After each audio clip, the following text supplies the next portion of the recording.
Welcome back to The Price of Business. I'm your host, Kevin Price, talking to you about you and your business. Today's program brought to you in part by Zevia, Zevia Soda, CAOOY.org, richclub.org, and Max Profits. Going to go straight to our next guest.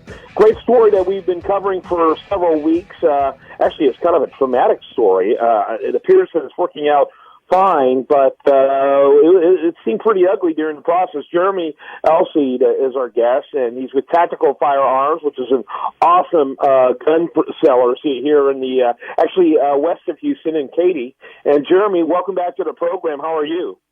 Good. Thank you for having me. Give us some background. Remind us of how we had you on. You were in the process of the bank calling on your loan, essentially potentially putting you out of business unless you were able to take action. Talk a little bit about that first, that, set the stage of when we first had you on the program. Well, we received a notice from the bank that they were calling our loans. It was a 10-day notice. Within 3 days, we had a buyer for the land to take out the 3 notes that had expired. We offered to pay off the 3 notes, and the bank would not accept it. They still were going to foreclose on the one loan that was not in default, that had not expired. It was a 20-year loan. Since then, we had no other choice but to put ourselves into Chapter 11 bankruptcy, which is a restructure of debt. So it stops all legal proceedings and allows me to have time to come up with a plan to buy the bank out and my business partner. And so that's the process that we're taking right now. Okay. Still pretty ugly. There's a story out there that the Department of Justice has been putting pressure on banks to basically get rid of loans for gun sellers like companies like yourself. Is there any possibility that this was part of that? Well, I was told that, we were a high-risk loan from the beginning, and every time that the feds would come in and audit the bank, my loan was pulled, and they brought that up to me. If there were any documents that were missing or needed to be signed last minute, they would come to me. And so, they told me that my industry, the alcohol industry, and the hotel industry were heavily scrutinized. This was well before it came out that there was an Operation Choke Point. But yeah, that's what I see every day. More and more friends of mine that own gun stores are sending me messages saying they're under attack next.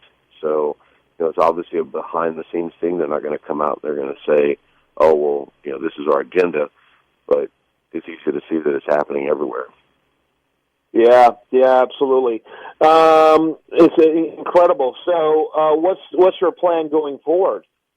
Well, we had been in the works for the past year to open up the ammunition manufacturing facility. We have went and met with the governor's office. They've offered to help us in any way they can.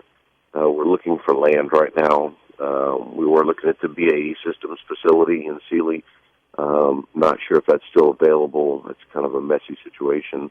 The government shut down that facility as well, so they've been trying to sell it.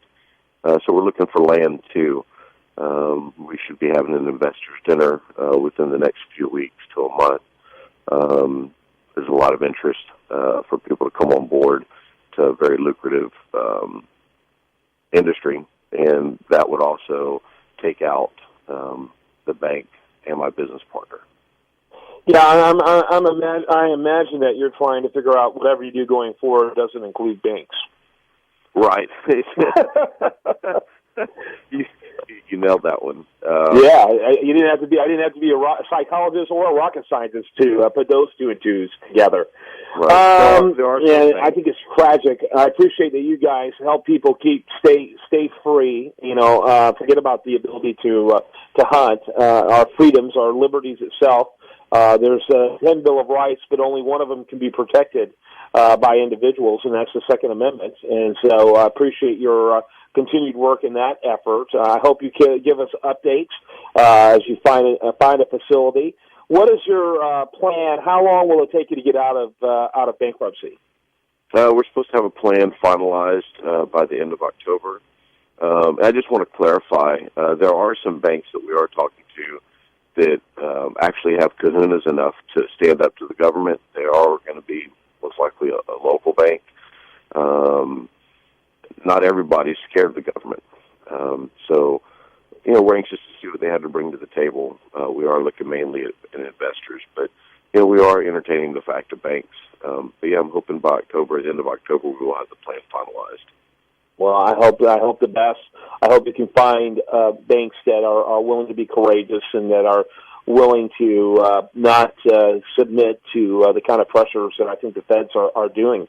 And I don't know if you saw that report, but the House Oversight Committee under Darrell Issa says that there is a Department of Justice program that is designed to put pressure on banks to not fund gun-related industries. I don't know if you saw that report. I did, and it's kind of a catch-22.